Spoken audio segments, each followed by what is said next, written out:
आइए नाज़रीन इकराम जानते हैं कि नमाज के अंदर उल्टा कुरान मजीद पढ़ना ये कैसा है।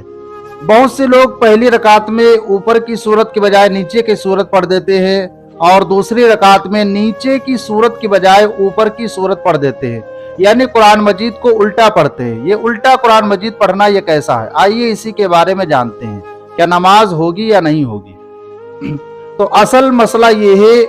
कि अगर कोई शख्स नमाज पढ़ रहा है और जानबूझ करके अगर कोई शख्स उल्टा कुरान मजीद पढ़ता है, यानी पहली रकात में किसी ने कुल या अय्युहल काफिरून पढ़ा और दूसरी में तरतीब से इज़ा जा आती है और उसने जानबूझ करके कुलिया के बाद उसके ऊपर की सूरत यानी इन्ना आतीना पढ़ दिया, तो अब अगर उसने जानबूझ करके ऐसा किया है तो ये नमाज उसकी मकरूह तहरीमी हो जाएगी, यानी नमाज वाजिबुल इआदा होगी, नमाज उसकी दुरुस्त नहीं है, उसको दोबारा नमाज पढ़ना पड़ेगी। और इसी तरीके से अगर किसी शख्स को मालूम नहीं है, इल्म ही नहीं इस चीज़ का है कि सूरत कौन सी ऊपर है कौन सी नीचे है, तो अब उसकी नमाज हो जाएगी, लेकिन उसको इतना सीखना ज़रूरी है कि कौन सी सूरत कब है।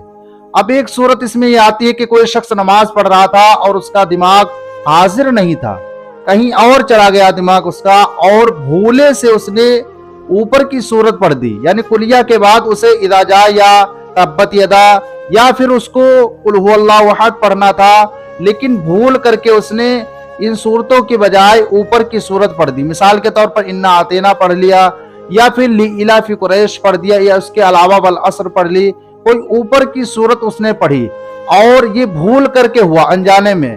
तो अब उसकी नमाज हो जाएगी, इसमें कोई भी कराहत नहीं है। अगर भूल करके है तो कोई भी इसमें कराहत नहीं है, लेकिन अगर आप जानबूझ करके करते हैं तो इसमें कराहत होती है और आपकी नमाज भी नहीं होगी। तो इस चीज़ का खास ख्याल रखें नमाज के अंदर कि जब भी कोई सूरत वगैरह पढ़ें तो उसके अंदर इस चीज़ का ख्याल रखें कि जब कोई सूरत पढ़ें तो ये ध्यान रखें कि हमें इसके नीचे की इसके बाद सूरत पढ़ना है, इसके ऊपर की नहीं पढ़ना है।